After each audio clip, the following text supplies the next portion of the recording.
After a period of hardship, I feel that something in me has grown.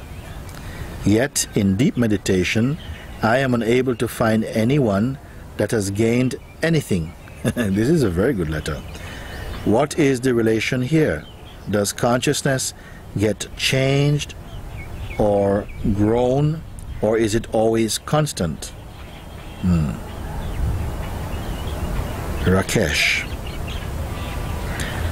After a period of hardship, I feel that something in me has grown.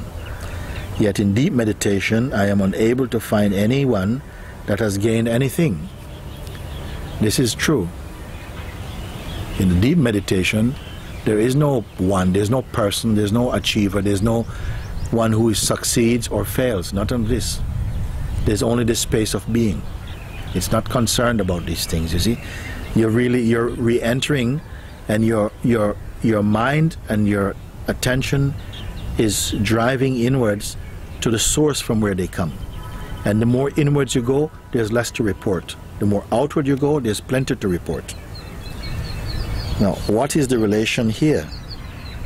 The relation between the outer life, which brought some hardship, and where you feel that you have grown, you have somehow matured somehow, and yet in meditation, all this maturity, all this growth and everything is not there. What is the relationship? There's no relationship. One is a relative way of perceiving existence based upon the sense of being a person. Then there's relating to how life feels being a person. But in deep meditation, there is no person.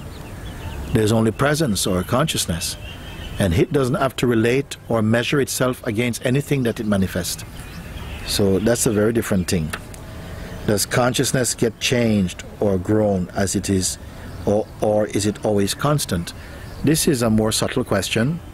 The consciousness, pure consciousness, remains always the same. The dynamic consciousness, what we experience first as the feeling I am, and the extension from I am into being I am the person, you see, that is a modification. So obviously modification implies change, a modification that takes place in consciousness, and consciousness now perceives itself to be a person. When it believes I'm a person, it's unaware of itself as consciousness. This is what happened. Then it's living so much, I'm a person. But because that's not ultimately true, and what the person is dynamically is presence or consciousness, every now and again it is being reminded that it is not just a person. And each time it's reminded, I'm not just a person, I'm consciousness. It exhales because it feels that, yes, of course. Then it returns to being a person. It now knows the person is a contraction. It's a bit confined. When again it's back into the pure state of self-remembering or consciousness,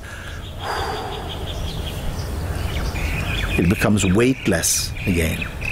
When it becomes a person, it's got a weight, it's got context, it's got future and past, it's got ambition and responsibility, it has pressures, and it's got decisions to make, and it's got attachments, and it's got all these things.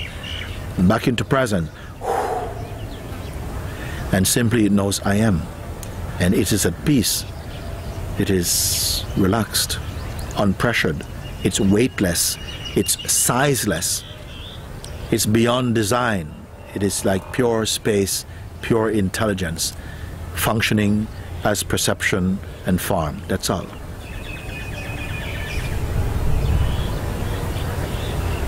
But even that beautiful state of consciousness itself is a phenomenon, you see?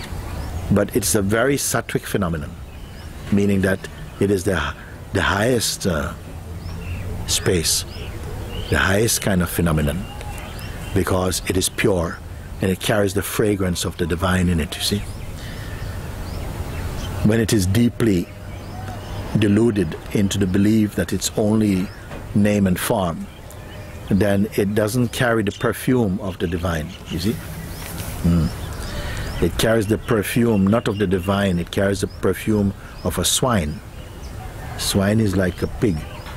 When we are more deeply involved in our own identity or who we think we are and so on, you can see from the face It doesn't shine with that beautiful divine light at all. It's full of noise, full of greed, full of selfishness, you see. So that's not the perfume of the divine. So, thank you, Rakesh. Very good.